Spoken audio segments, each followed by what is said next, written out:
Well, welcome again, once again, to our Bailey's Harbor Historical Society and a program we're having tonight. For those of us who started this little more than a year ago, we are absolutely amazed by what we've been able to accomplish. And most of what we've been able to accomplish came because of all the input and help from everybody in our community. Not just in our community, but families who've gone here, there, and all over have come back. And so it is truly amazing, and we thank you greatly. Just to let you know, we're planning another program, and that's going to be on July 13th, and it's going to be on the August Schramm building. Those of us who grew up here probably remember it as Wasserbeck's, and the ice cream shop and everything else that went with it. So that should be really good. So please plan on coming, and that will be on July 13th. We're in the process of trying to raise a little money so that we can continue with the work that we're doing. Again, because we've just begun, our budget is extremely limited, and we're always looking for funds. We're also looking for memberships. We're looking for people who would like to be on a committee or have a suggestion for us. So much of what we've done has come from people who've given us suggestions on what they'd like to see or hear. So any of us are very happy to entertain anything you might say and take your name down as a volunteer. So for right now, I'm going to introduce Carol, and she's going to talk to you about one of our projects that we're doing to earn some money.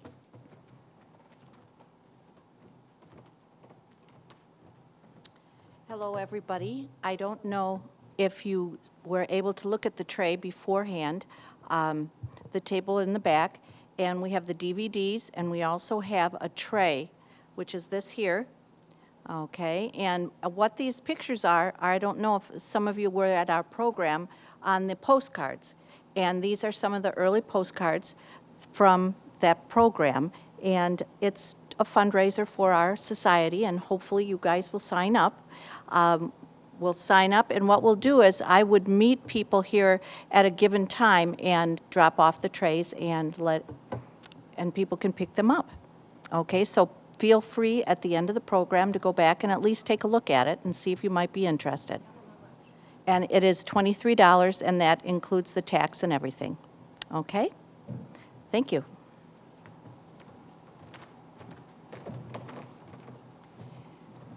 Tonight, as this program is going to be presented, we've asked Mary Ann Johnson to introduce the program. She met with Leanne and has been discussing this over a period of time. Mary Ann is probably the kickstarter to this whole idea. Many years ago, she began with ideas of let's preserve Bailey's Harbor history. Not even being a native, she knew how important it was, and so we're so appreciative to what she has started, and it has blossomed into this, our historical society. So, Mary Ann, would you like to come and introduce the program?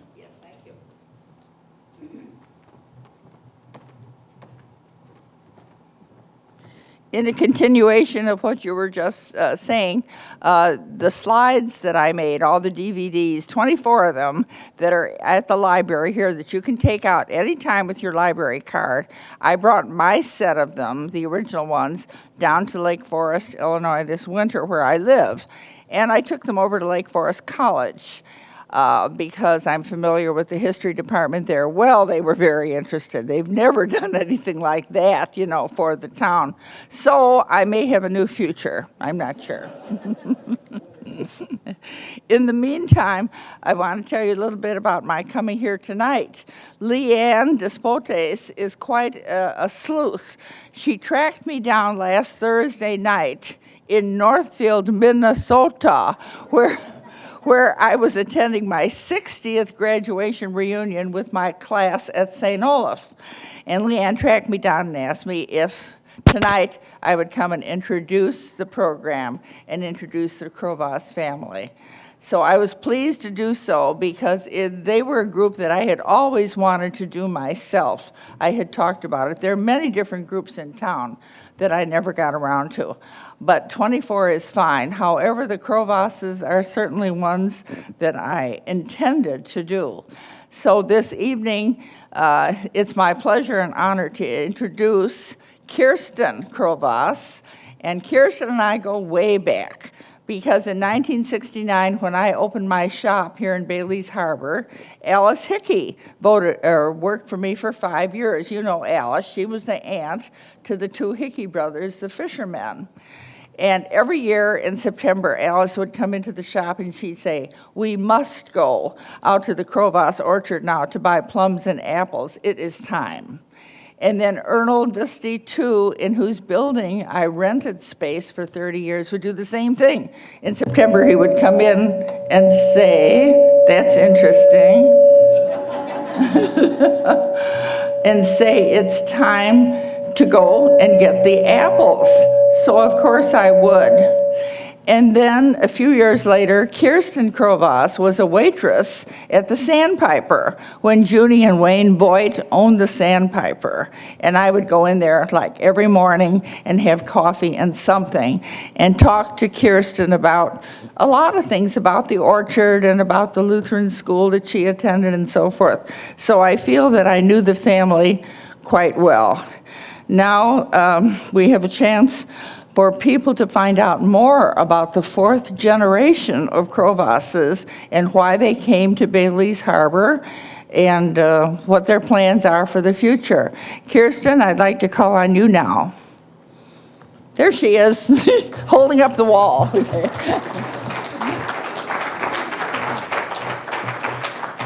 Thank you, Marianne. My family, or on behalf of my family, we'd like to say thank you to the Historical Society for inviting us to participate in this.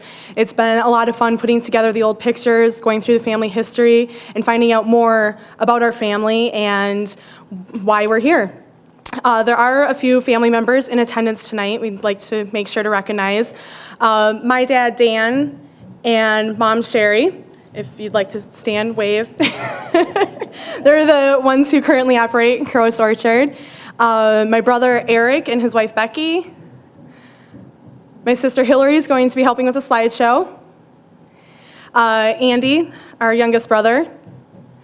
And then my grandma, Dorothy Krowas, my dad's mom, is down here in the front. And her daughter Charlotte, next to her. And then her son Herb is in the back as well. So thank you for all coming. The picture you're looking at right now is an aerial view of Krowas Orchard that was taken back in about 2000, so about 11 years ago.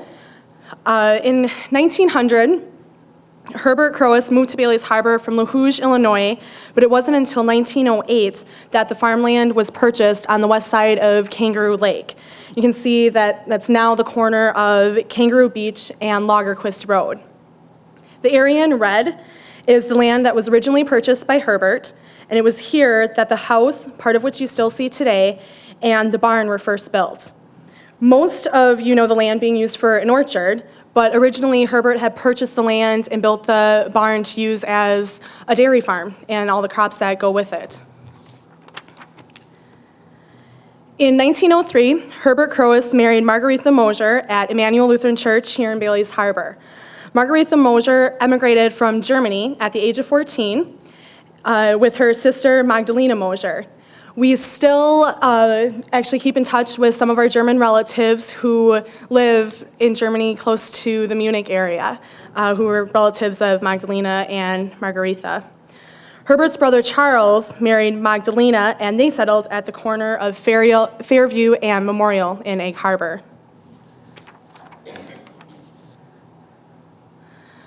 Herbert and Margaretha had 6 children: George, Martha, Esther, John, Hannah, and Charles.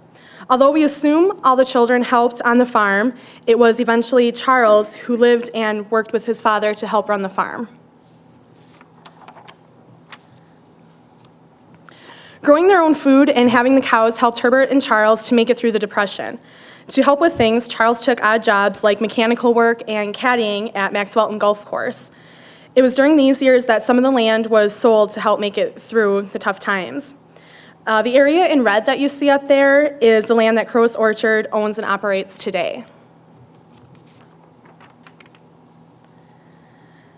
The beginning of August 1939, Herbert Krowas died while out working in the fields. It was his son Charles who was approached by the Federal Land Bank to take over the mortgage and run the dairy farm. Charlie Krowas married Dorothy Gull, who he met while she was working for his sister and brother-in-law in August of 1939. They continued to run the dairy farm for the next 10 years. To help supplement the income, Charlie worked at various places around the county as a mechanic. In 1948, Charlie got a full-time job at the shipyard. At that time, it was known as the Christie Corporation, and he worked there for about 20 years. After getting the full-time job, though, they decided it was time to sell the cows because the money just wasn't there anymore.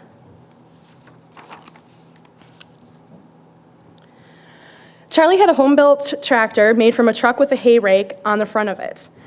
One day, when his neighbor Bill Zahn, who at that time was the manager of Kangaroo Lake Orchard, was over, he said, if the hay rake picks up loose hay, why wouldn't it be able to pick up brush from the cherry orchard?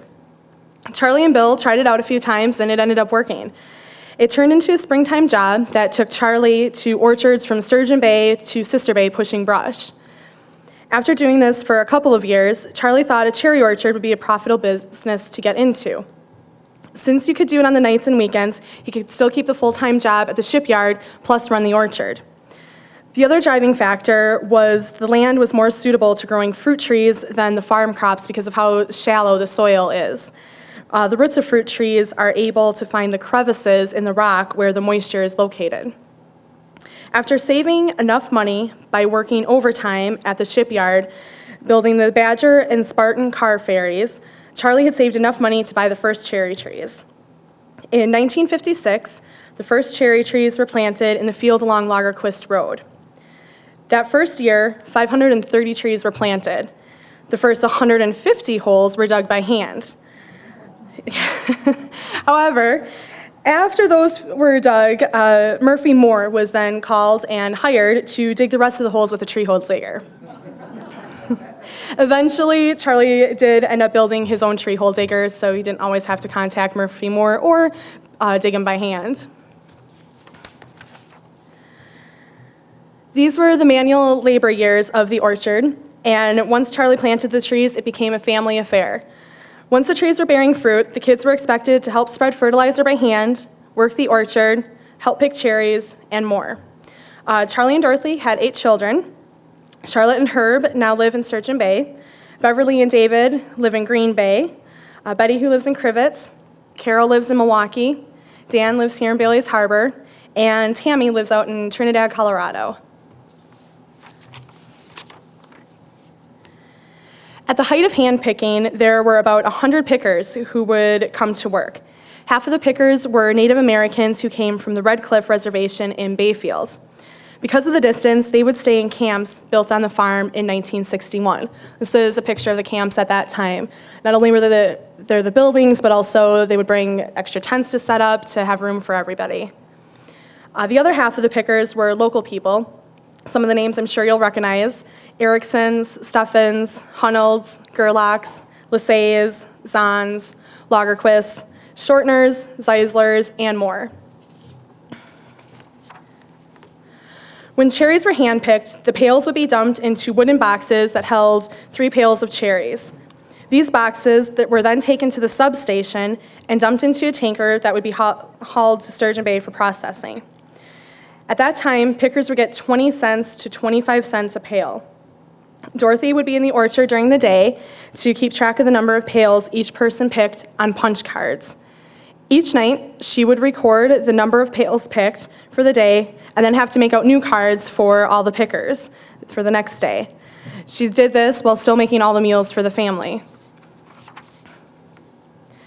At the end of the 3-week season, Charlie and Dorothy would show their appreciation by having a picnic for all the pickers, complete with all the fixings: sloppy joes, baked beans, chips, lemonade, and ice cream. 1968 was the last year for hand picking and the end of the season picnics because the first shaker was purchased. Working as a mechanic carried over into building a lot of Charlie's own equipment. It was especially helpful to be living next to the junkyard owned by Orrin Simon. This is how the first shaker came about. Charlie bought the limb shaker portion and built the self-propelled catching frame unit. You'll see mostly the yellow part there was the part that he purchased, and the rest of it was then built. You can see in this next slide some of the framework and pieces that were used. The limb shaker was a self-propelled catching unit with the conveyor down the center. Wings would come out and wrap around the tree for the cherries to bounce off of and go onto the conveyor.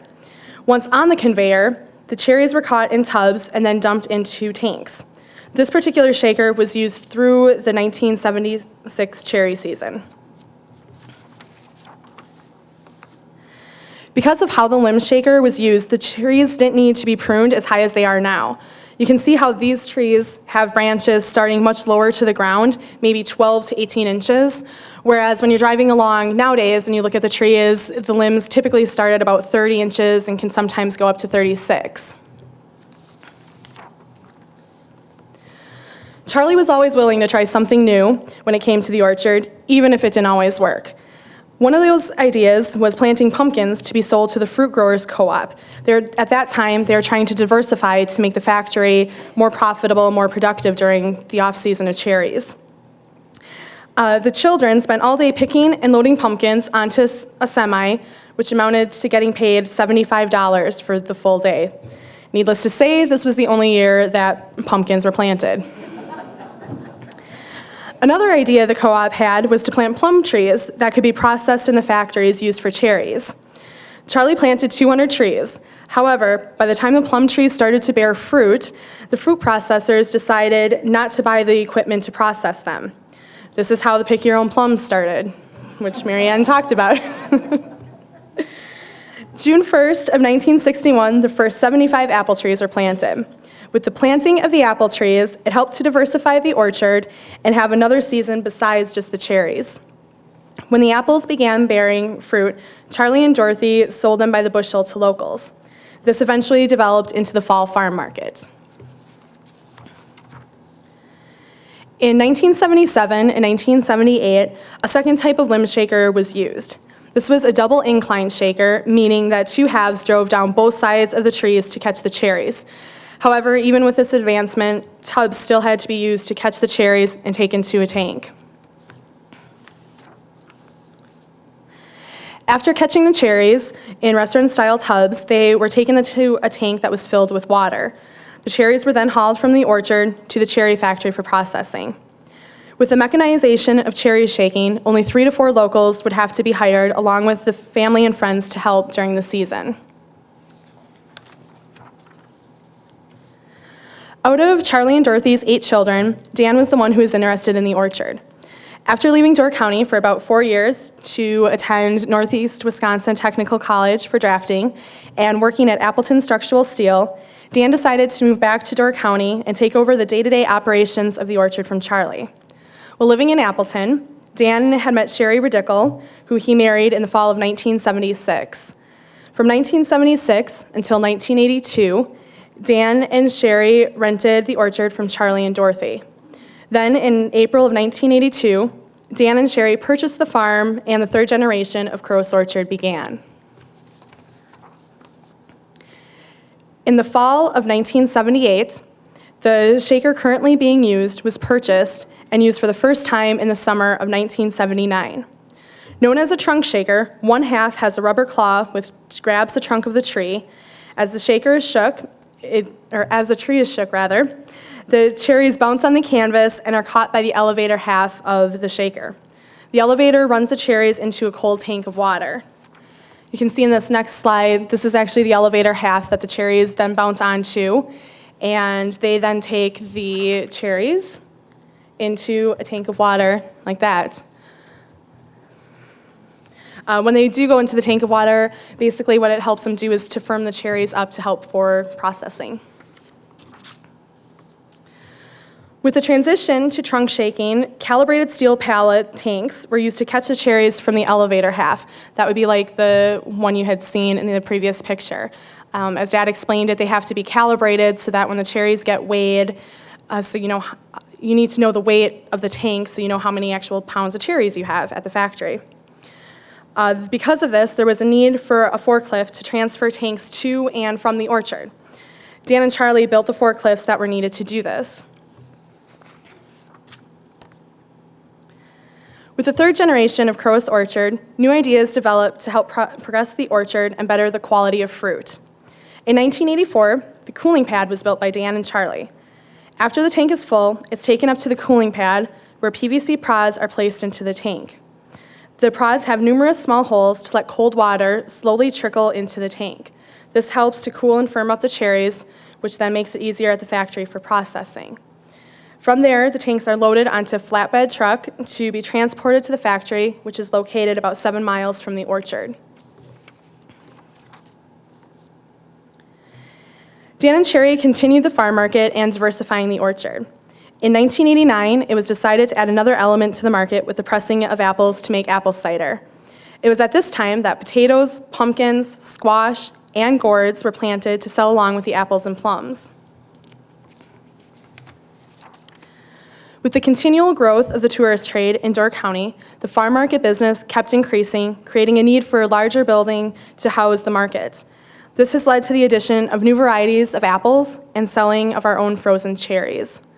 The motto of Krowas Orchard has always been, "We sell only what we grow ourselves." Dan and Sherry have 4 children, Kirsten, Eric, Hillary, and Andrew, which continue the tradition of making the orchard a family business. As the children got older, they helped to do many tasks on the farm and continue to help today.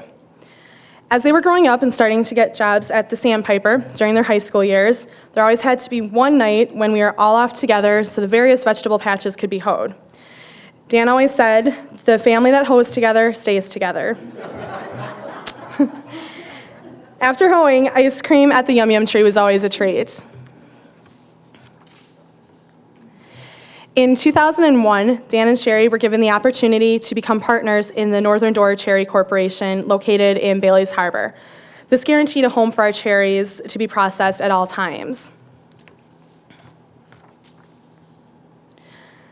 Growing up, Eric and Andrew always had an interest in the orchard and working alongside their dad.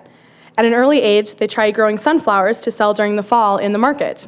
This endeavor, although a good idea, wasn't very profitable as the mice would eat the seeds out of the heads before they even could be sold. This was the first and only year that they tried to sell sunflowers. Besides sunflowers, both Eric and Andrew grew up helping with the day-to-day operations of the orchard. This has led to an interest in eventually running Krowas Orchard. In 2003, Eric started by planting 250 of his own cherry trees. Krowas Orchard today operates 55 acres of cherries, 8 acres of 9 varieties of apples, and 2 acres of plums, along with all the various vegetables, the cider, and gourds. In September 2010, Eric married Becky Robinson, and they are expecting the 5th generation of Krowases in August. No one knows what the future holds, but one thing is for sure, Krowas Orchard will continue to diversify and strive to find new ways to grow quality fruit and vegetables like their ancestors.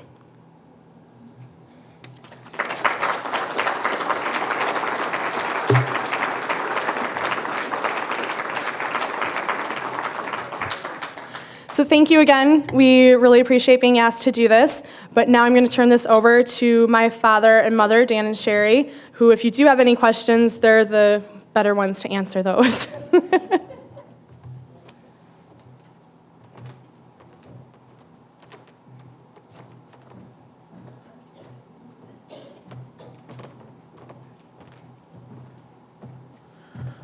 Hello, hopefully Kirsten did a good enough job that there are no questions. Wrong. Sir? I have a question about the processing plant. Where is the processing plant for the cherries located? Just outside of Bailey's Harbor here, you know, well, it used to be Cedar Road, but it's now called Arns Road, or Aaron's, depending how you say it. When you're taking 57 towards Sister Bay, just before you get to the newly done renovated barn that was Dynamite Oldenburg's, it's on the right-hand side. It's a red and white barn. There's a road. It runs a mile to the west, and the factory is located on the end of that road on the right-hand side. Now, was that privately owned, or was this a co-op with all of the cherry growers? That factory was started in 1980. There was 5 local growers that pooled money together. The cherry industry was going through a kind of a transition period, and the 5 growers felt they could do better by having their own processing plant. And today there's only 2 of the original 5 people in it, and then my wife and I we went in 10 years ago. So we process, on a good year, we've processed up to 2.5 million pounds of cherries there. Normally we hope to shoot for 1 million to 1.5 million pounds a year. So, sir? Question, just a comment. Best apple cider anywhere. Thank you. I'll go back to the question. From the plant, Okay. what happens then? What happens then? We cool the cherries down some more, just like you saw on the picture where we have our own cooling pad, because you have to get those cherries to be as firm as marbles, basically, in order to run them through the pitters. So then they go through electronic sorters, and we try to eliminate the biggest share of the blemished ones that way, and then they go through the pitters, and then we have women on the line that'll still pick out any other blemishes or stems that happen to make it through that far. They're put into normally 30-pound containers, which would be 25 pounds of cherries, 5 pounds of sugar, and then they're loaded and taken to the freezer in Green Bay, and then they're dispersed from there. A lot of our cherries are being processed now for what we call dryer stock. Instead of going to the bakers and things like that, they're actually being used for the dried cherries. Mike Johnson down in Forestville buys a percentage of them. There's another dryer down by Kaukauna on 41 that has a drying operation. He purchases some of them, and then there's another one in Michigan that takes the biggest share of them. And out there we have housing that we usually have roughly between 18 and 22 Mexicans that come in to help us for labor-wise, and then we still hire another 7, 8 local people. So, yes? Yes. She wanted to know if they were all Montmorency's. We have run a few. I don't know if anybody's heard of the Balaton. It's a newer variety. We've custom packed some of those for some people, but not that we're encouraging it. It's by the time we get done with the Montmorency's, we really don't care to run a week later after that. Yes? Just a question on orchard maintenance. Do you cut around the trees or do you spray around the base? Or do you just leave it? I guess our orchard is a little more old-fashioned. We still cultivate between the rows on cherries. Apple trees, there we leave it all sod and mow the grass. Yes. Sir? How does weather affect the quality and yield of cherries and apples? Well, it can affect the yield quite drastically. I mean, you have years where with these up and down temperatures that we're experiencing is getting very hard on trees, because trees are just like human beings.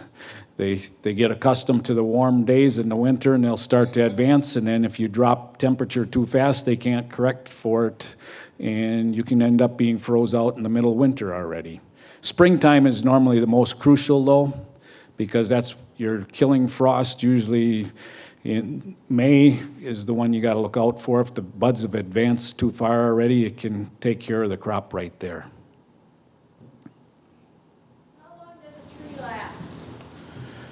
Are you talking cherries or apples? Cherries. Well, both actually. Okay. Cherries, it's gone through a cycle. When it was hand pickers, it was quite easy to get close to 30 years out of them.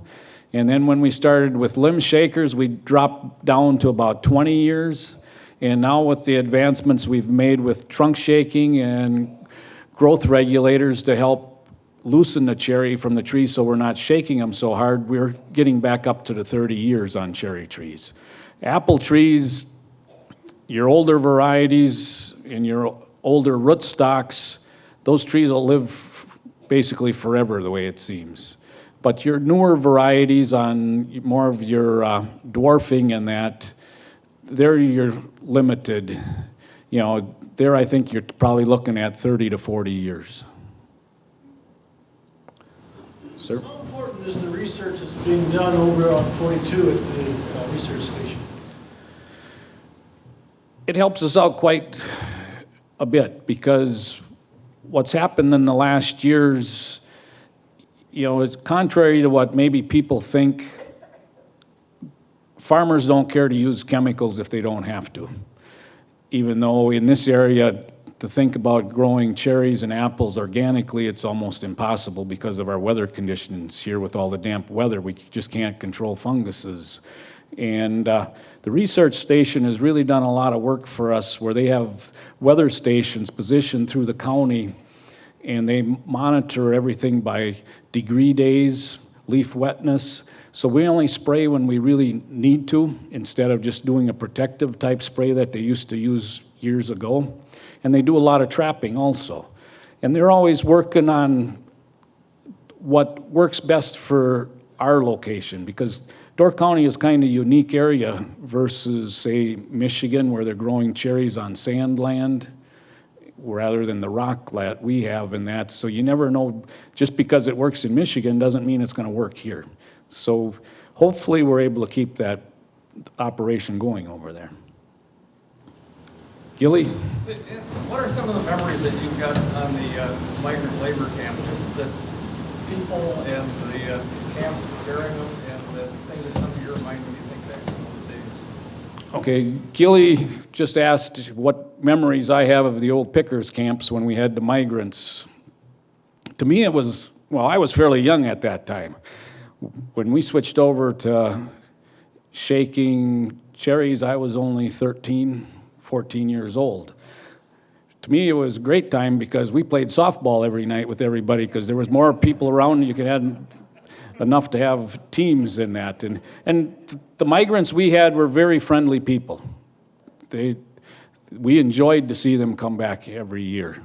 And that, so, and it was just a fun time of the year for us, even though you worked, you know, it was nothing to be out in the orchard, you know, at 5:30, 6 o'clock in the morning and that, and you got done at 5. It actually, these days, the hours never quit. Back in the migrant days, it went by the sun, basically. Yes? How did everybody get fed? Did the migrants cook their own food? Yes, there was in the camps that were provided, there was kerosene stoves for them to cook on, and there was a refrigerator in each unit, and they had their own sink, and then there was shower rooms for them, and that, and of course we lived close enough to the lake, so everybody would go down to the lake swimming, and that was another fun part. You know, you had a lot more people to play around in the water with and stuff. So, yes, Leanne? You know, I was struck, especially in the beginning, when the orchard started, by what seemed to me like the incredible ingenuity of your dad and then yourself in fashioning these shakers and pickers and cooling pads. And I noticed the one tractor somebody was on, it looked like the metal fender was off the big wheel and somebody had fashioned something out of a, you know, like out of wood. Maybe I saw that wrong, I don't know. But what, I mean, how do you come up with this, you know, this ingenious idea of, well, I'm going to make, I think I'll just make a limb shaker. And then, because I know there aren't kits for that. No, but there was a lot of it going on at that time. You know, we weren't the first ones to get into limb shaking. There was other people in the county shaking, you know, years before we were. It sounded like Charlie kind of fashioned the equipment himself, is what I was saying. I know you weren't the only people doing it, but still. Yeah. I guess it came down to because labor-wise, Dad was always looking at doing things an easier way. And he was blessed to have the engineering mind that he did have for somebody that didn't hardly make it through 8th grade. he was very capable in doing everything. And he had, that he had worked in the shipyard, he had the abilities or the place to get things from. Plus, like it was said, we lived right next to the junkyard, and things were cheap to buy and that, so. Do you find you still have that kind of bent that like you like solving those kinds of problems if you can? Oh, yeah, you want to do everything yourself if you can, because if you got to pay somebody else to do it, it costs money. So, yes? How long does it take for a tree to start making you money? Like when you plant it, how many years before it starts actually producing an income? That's a hard thing to say because you don't know what the weather's going to do to you. Normally, they figure on cherry trees, you know, you're looking at around 12 years.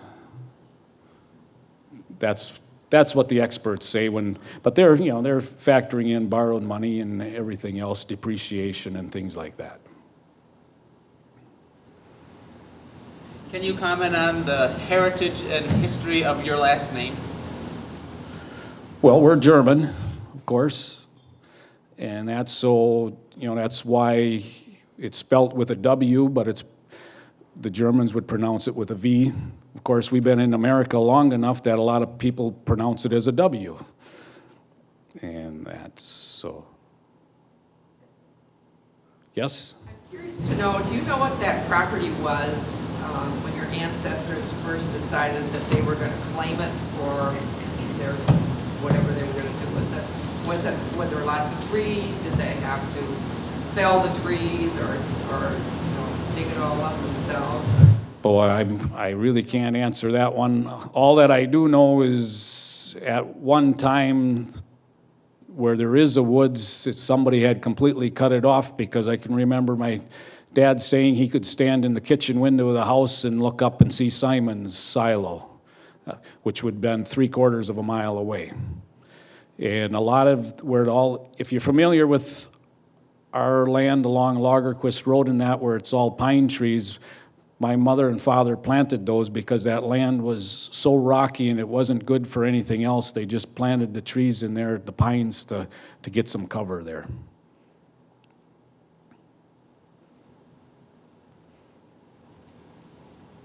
What's the future? Back here? Hopefully, yes. They both have interest in it, both sons do. And that, I hope to have a few more years in it.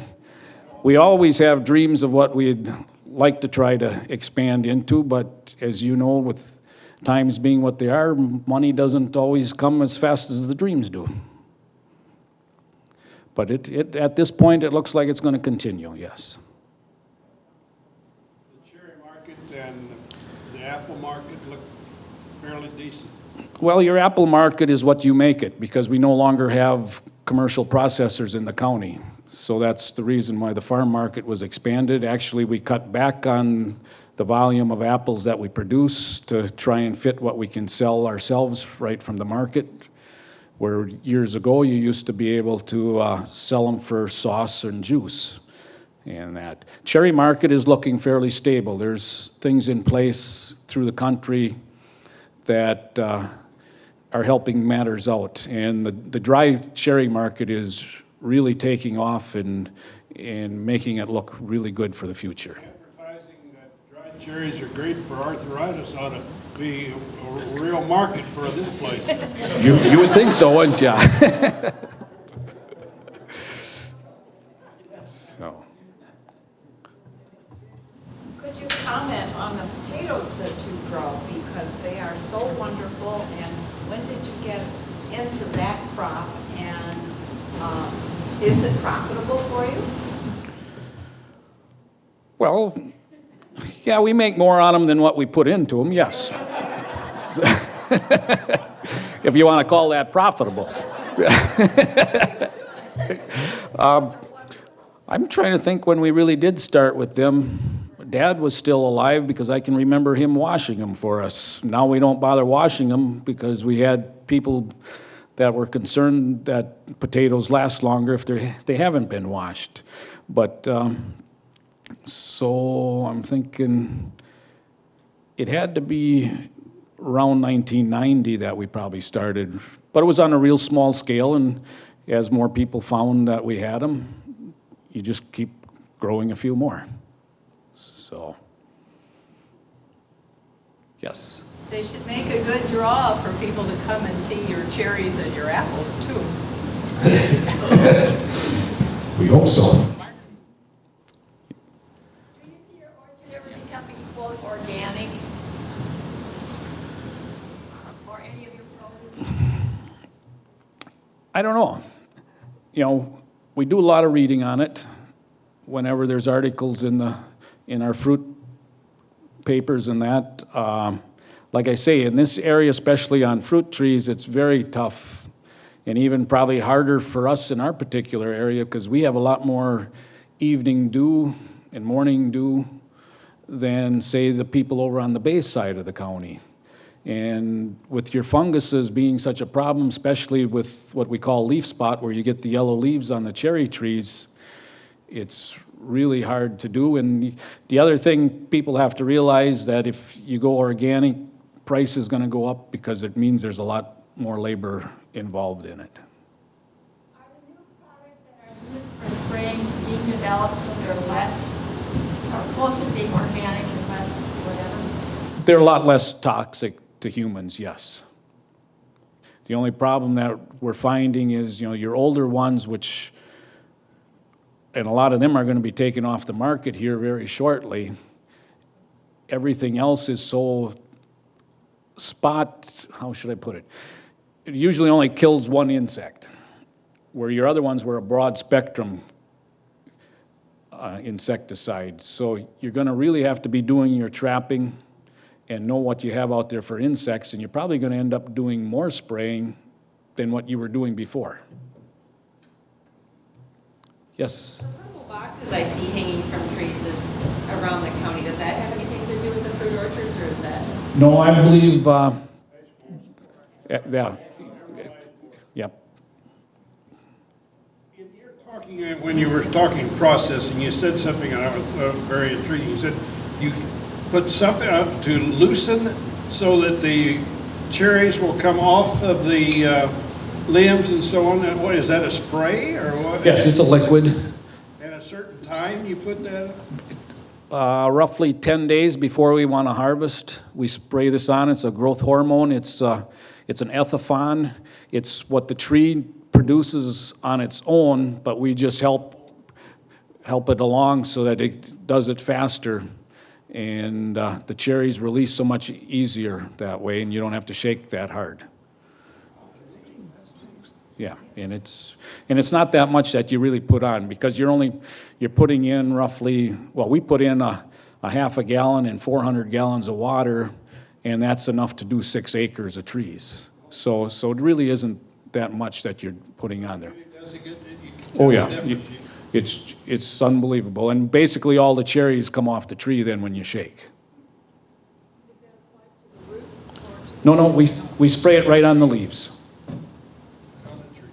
Yes. Yes, ma'am? The spotted cherries that you choose not to use and send off to market, is there a use for them, or are they destroyed, or can they be used for cherry juice or jam or jellies, or? Out at the processing plant here that we collect, most of them go for making wine. So. And that wine is made locally, so. That's a good question. What about the pits? The last 5-6 years or so, we've had some local people that have been picking the pits up, and they actually take them to their home and dry them on their blacktop driveway, and they use them in their wood pellet stove in the wintertime to heat with. So. That can't be used for something? If you look hard enough, you'll find it.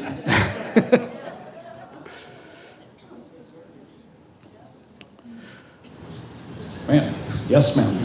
Are you growing Honeycrisp apples? Yes, we are. Yes. That they are. That they are. So if you can keep them on the shelf, you're doing very well.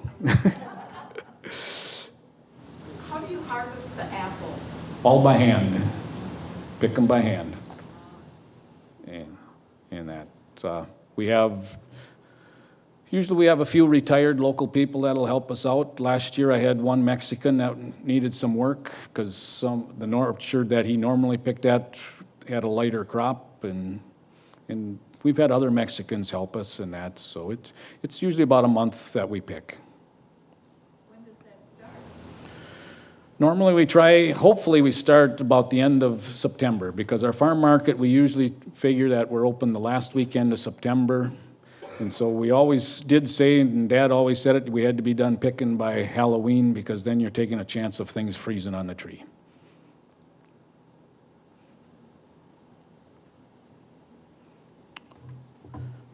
Well, I want to thank everybody. This was a great opportunity for us.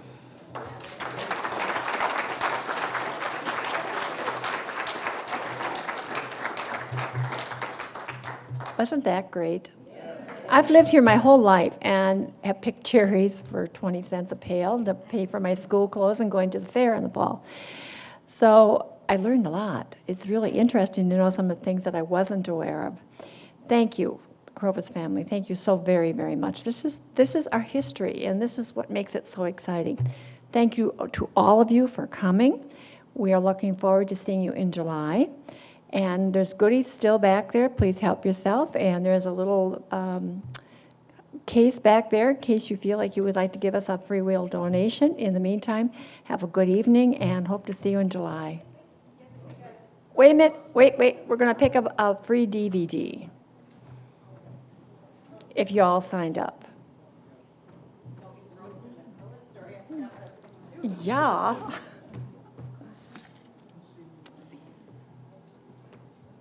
Carol Lay, L-A-Y? All right, there you go. Make your choice. And again, thank you all for coming.